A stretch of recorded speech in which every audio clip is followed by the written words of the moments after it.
क्या तुमने कभी जेनिफर शुएट का नाम सुना है? सुना है। क्या तुम्हारा कभी उससे संपर्क हुआ?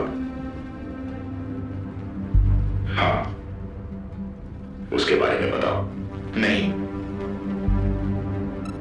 ये शख्स 19 सालों से फरार था, पर अगले 15 सेकंड में पहली बार आपसे टूटते देखेंगे। हर कहानी के दो पहलू होते हैं।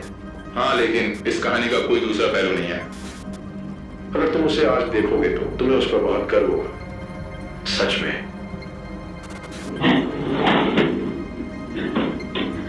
वो सच में जिंदा है। हाँ, वो जिंदा है। वो जिंदा है। हाँ, वो जिंदा है।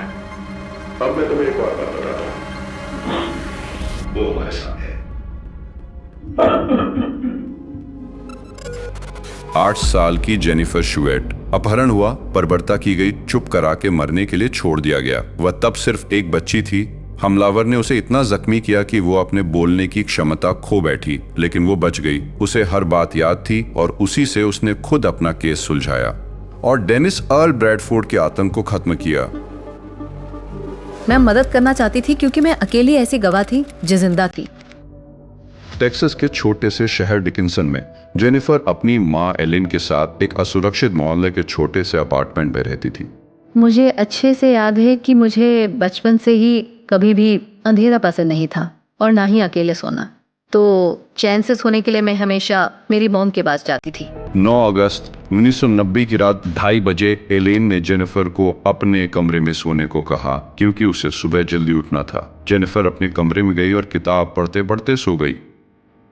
सुबह एलेन को जेनिफर नहीं मिली और उसके कमरे की खिड़की, जो पार्किंग की तरफ है, खुली हुई थी। शुक्रवार की सुबह 8 साल की जेनिफर शुएट को उसके अपार्टमेंट से अगवा कर लिया गया। जब जेनिफर की मां ने उसके कमरे में आकर देखा तो खिड़की खुली थी और बेटी गायब। मैंने उसे नाम से बुलाया, वो कहीं भी नजर नहीं आई। मेरी बच्ची जाने कहाँ गई? पुलिस के आते ही तलाश तुरंत शुरू कर दी गई।